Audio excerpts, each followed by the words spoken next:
Hello student, देखिए last lecture में हमने ओम का नियम देखा था। वहां पर ओम के नियम ओम्स लॉ जो था उसके ऊपर डिस्कशन किया था और वहां से हमें मिला था V बराबर आर आई, ऐसा मिला था हमें। ओम्स लॉ पे जब डिस्कशन कर रहे थे वहां से हमें V बराबर आर आई मिला था, यानी V प्रोपोर्शनल I मिला था। वहां पर मैंने बताया था कि ओम नियम के लिए आप याद कीजिए V प्रोपोर्शनल I, यानी किसी भी चालक तार के सिरों के मध्य उत्पन्न विभवांतर उसमें बहने वाली प्रवाहित या प्रवाहित होने वाली विद्युत धारा के समानुपाती होता है। ऐसा आप याद रखिए, ओम का नियम कंप्लीट। किसी भी चालक तार के सिरों के मध्य उत्पन्न विभवांतर उसमें प्रवाहित होने वाली या बहने वाली विद्युत धारा के समानुपाती होता है, अनुक्रमानुपाती होता है, जबकि चालक की भौतिक अवस्थाएं क्या रहे, स्थिर रहे। ऐसा हमने देखा था वहां पर। आज हम उसी के ऊपर कुछ आंकिक प्रश्न हल कर लेते हैं कि वहां से हमें यहाँ ये अगर मान लीजिए कोई ऐसे क्वेश्चन आ जाए तो वहां से हमें किस प्रकार से इनके मान कैलकुलेट करने होंगे। तो हम देखें किस प्रकार से कैलकुलेट करने हैं। V प्रोपोर्शनल I और V बराबर आर आई। तो यहां पर देखें, अब हमें जो क्वेश्चन हमारे पास ये है कि 5 वोल्ट की जो बैटरी है वो किसी चालक में 2 एम्पियर, ये एएमपी डोट लिखा है ना मैंने, एएमपी, ये क्या है, ये एम्पियर ही है। क्या है ये? एम्पियर। इसी को मैंने हिंदी में भी लिख दिया है ताकि समझने में कोई समस्या नहीं हो। एएमपी ऐसे लिख के डोट लगा दिया, यानी एम्पियर है, 2 एम्पियर। इसका मतलब ये आई का मान है। 2 एम्पियर की धारा प्रवाहित की जाती है तो चालक का प्रतिरोध कितना होगा। जब चालक का प्रतिरोध की बात कर रहा है तो इसका मतलब है कि वो हमसे आर पूछना चाह रहा है। क्या पूछ रहा है वो? आर बराबर क्या होगा, देखते हैं। पहले जो इंफॉर्मेशन गिवन है वो हम लिख लेते हैं कि V बराबर कितना है, 5 वोल्ट है।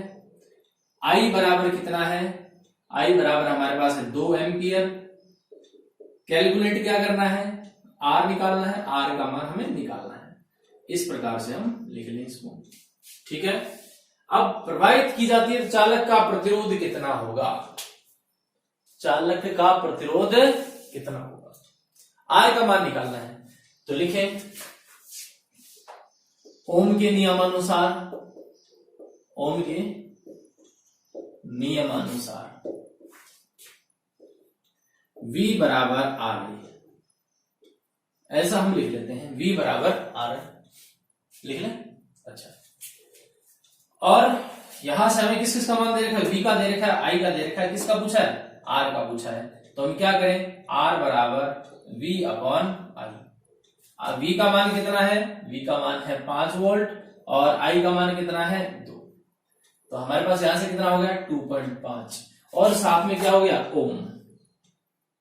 क्या हो गया, ओम। हिंदी में भी लिख लेंगे, याद रहे दोनों एक साथ आपको नहीं लिखने हैं। ये क्या है इसलिए मैंने इसको हिंदी में, अभी हो सकता है तुम्हारे लिए स्टार्टिंग क्वेश्चन है तो स्टार्टिंग में तुम्हें थोड़ी सी प्रॉब्लम हो सकती है, इसलिए मैं इनको साथ साथ इनको हिंदी में और जो इसका जो भी सिंबल होता है मैं उन दोनों में इनको शो कर रहा हूं ताकि समझने में कोई दिक्कत ना हो। तो ये ओम का साइन है या फिर मैंने इसको हिंदी में ओम लिख दिया, ठीक है। आपको दोनों एक साथ कभी भी नहीं करने, ये सिंबल भी बना दिया और उसको हिंदी में रिप्रेजेंट किया, ऐसा नहीं है। तो क्या करेंगे, इन दोनों में से आप किसी एक को लिखेंगे, ठीक है। तो हमारे पास कितना हो गया, 5/2 यानी 2.5 ओम। इतना जो प्रतिरोध है वो होगा किसके अंदर, यदि किसी में 5 वोल्ट की बैटरी संयोजित है और 2 एम्पियर की धारा उसमें बह रही है तो हमारे पास आर का मान 2.5 ओम होगा। क्लियर है? इस प्रकार से अब देखिए यहां पर इस क्वेश्चन में हमारे पास क्या था, इस क्वेश्चन में हमारे पास आर कैलकुलेट करना था। यदि आर कैलकुलेट करना नहीं होता तो फिर हम क्या करते, कोई भी 2 इंफॉर्मेशन गिवन होती और एक पूछ लेता। अब चाहे तो वो V के बारे में पूछे कि V क्या है, चाहे I के बारे में पूछे, चाहे R। जैसे R को हमारे पास यहां पूछ लिया इसने, R तो पूछा उसने तो हमने इसे ऐसा फॉर्मूला लगा दिया। अब सपोज कीजिए वो V पूछता तो V बराबर आर आई सीधा ही मान रख देते, या आई आर या आर आई सीधा ही लिख देते ना, V बराबर आर आई, ऐसा कुछ भी नहीं करना पड़ता। यहां से ये बाय द वे वो यदि R का मान I का मान पूछ लेता तो यहां पर हम क्या करते हैं, I बराबर V अपॉन R, ऐसा मान कर देते हैं। इस प्रकार से 2 जो मान होंगे, 2 वैल्यू जो होंगी वो गिवन होंगी और किसी एक को कैलकुलेट करने के लिए क्वेश्चन में बोला जाएगा तो हम उसको इस प्रकार से कैलकुलेट कर सकते हैं। तीनों में कोई दिक्कत नहीं आएगी। V बराबर आर आई या V प्रोपोर्शनल आई याद रखिए, ओम का नियम याद रखें। सारे के सारे जो क्वेश्चन है यहाँ पर धारा निकलेगी, प्रतिरोध निकलेगा या वोल्टेज के बारे में बात करें वो भी निकलेंगे, तो सब किससे आएंगे? ओम के नियम से ही आएंगे। इसलिए V प्रोपोर्शनल आई को याद लर्न करें। चलिए इसी पार्ट को कंटिन्यू करते हैं और देखते हैं कि आंतरिक प्रश्न तो इस प्रकार से हमारे पास हल हो जाएंगे।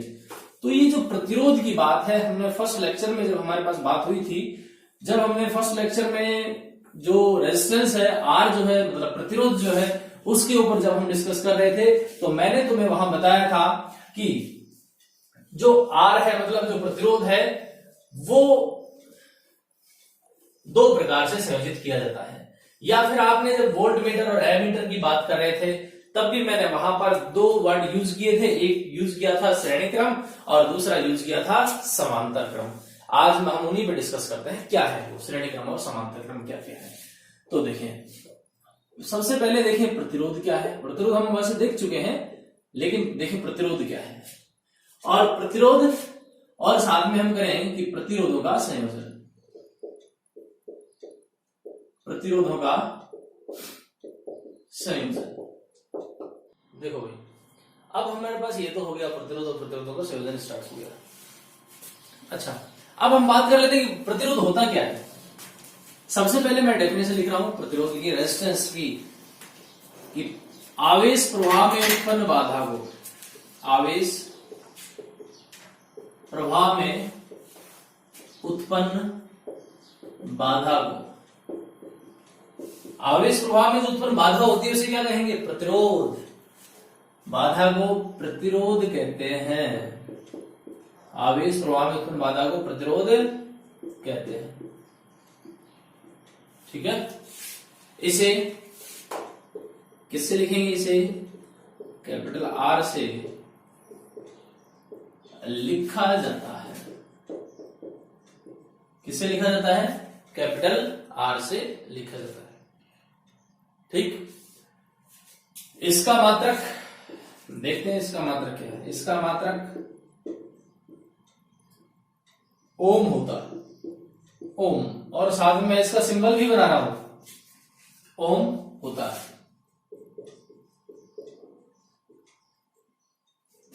अगर इसके डायग्राम ड्रॉ करें तो किस प्रकार से होगा? इसका डायग्राम आपको कुछ ऐसे दिखाई देगा।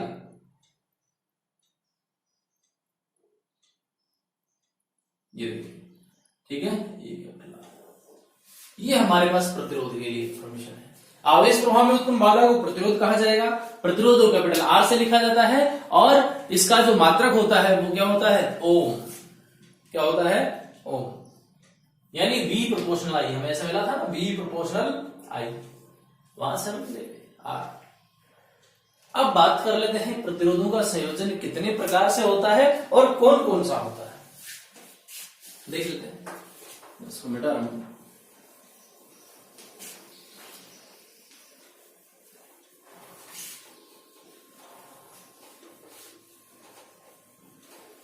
बात करते हैं प्रतिरोधों के संयोजन। प्रतिरोधों का संयोजन क्या है? प्रतिरोधों का संयोजन जो है वो दो प्रकार से होता है। कितने प्रकार से होता है? दो प्रकार से। जो पहला प्रकार है वो हमारे पास है श्रेणी क्रम संयोजन। श्रेणी क्रम संयोजन। और जो दूसरा प्रकार है वो हमारे पास है समांतर क्रम संयोजन।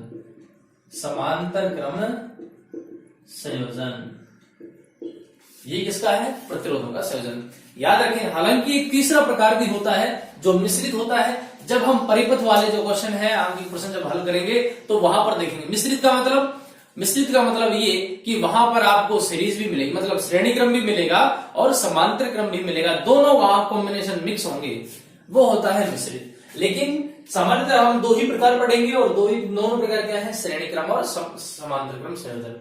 दूसरी बात आप याद रखें, 10th लेवल पर हमारे पास जो प्रतिरोधों का संयोजन है वो सिर्फ 3 प्रतिरोधों का संयोजन है। हालांकि मैं तुम्हें यहां ऐसा भी बताऊंगा कि 3 से अगर ज्यादा हो तो क्या होगा, लेकिन याद रहे 10th लेवल पर हमारे पास प्रतिरोध कितने काम में आ रहे हैं? 3। ज्यादा की लिए जानकारी मैं आपको इस वीडियो में दूंगा, लेकिन याद रहे 3 ही होते हैं, सॉरी 3 तक ही है हमारे पास, 3 होते नहीं, 3 तक ही है। संयोजन 2, और इसमें कितने ज्यादा से ज्यादा कितने जोड़ रखे हैं हमारे सिलेबस में, 3 प्रतिरोध जोड़े हुए हैं। तो देख लेते हैं। सबसे पहले मैं बात करता हूं श्रेणीक्रम संयोजन की। आपको श्रेणीक्रम संयोजन यानी प्रतिरोधों का संयोजन है तो मैं आर से, और साथ में इसके बाद छोटा सा एस भी लिखा जाता है, यानी रेजिस्टेंस इन सीरीज।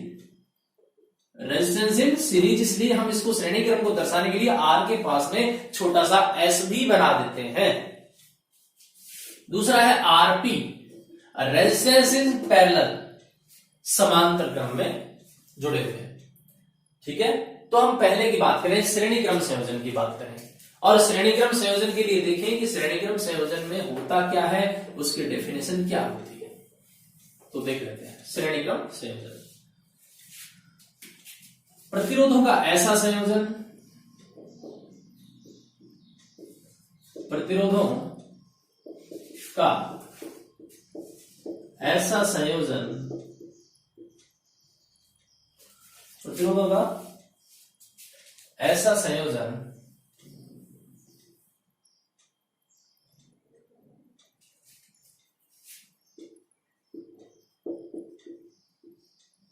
जिसमें पहले तार का दूसरा सिरा, पहले तार का दूसरा सिरा दूसरे तार के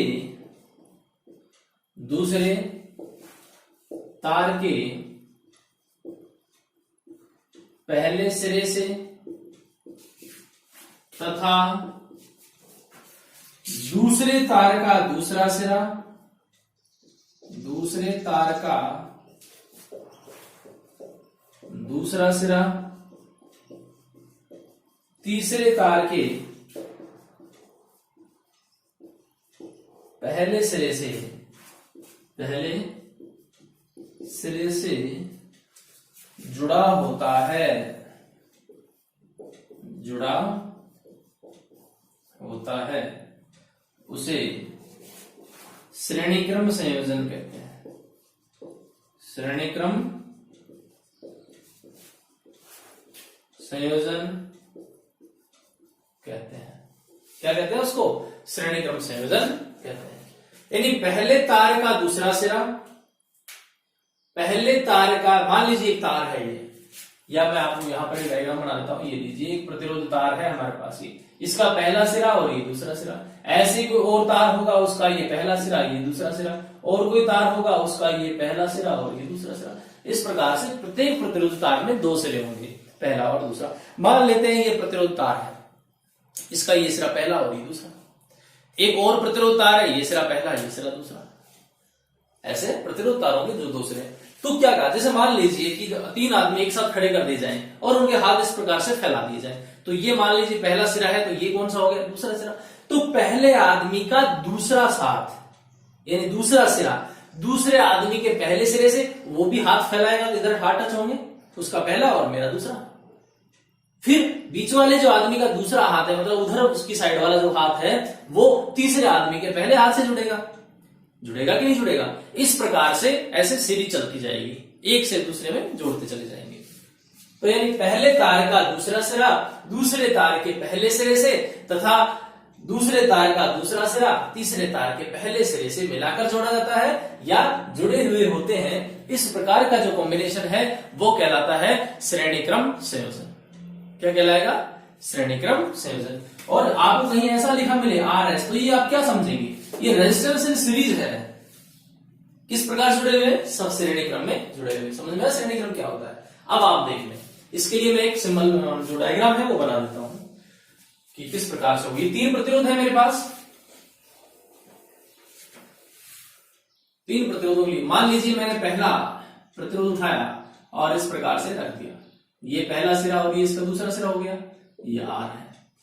फिर दूसरे को भी मैंने लिया, इसमें जोड़ा उसको, और फिर इस प्रकार से ये तीसरे को लिया और इस प्रकार से लिख दिया, ये इसका पहला, ये दूसरा सिरा, यहां से जोड़ दिया मैंने, ये इसका पहला और इसका दूसरा। ये इस प्रकार से हम इनको जोड़ देंगे। तो ये जहां पर आपको ये डॉट, डार्क डॉट दिखाई दे रहा है, ये क्या है, यहां पर इनका जंक्शन है, यहां पर इनकी संधि है, मतलब दोनों जुड़े हुए हैं ये तार। तो ये पहला, ये दूसरा, ये पहला, ये दूसरा, इस प्रकार सभी को एक सीरीज में इस प्रकार से जोड़ दिया। तो ये संयोजन क्या कहलाएगा, श्रेणी क्रम संयोजन। इसको नाम देता हूं मैं R1, इसको नाम देता हूं मैं R2 और इसको नाम देता हूं मैं R3।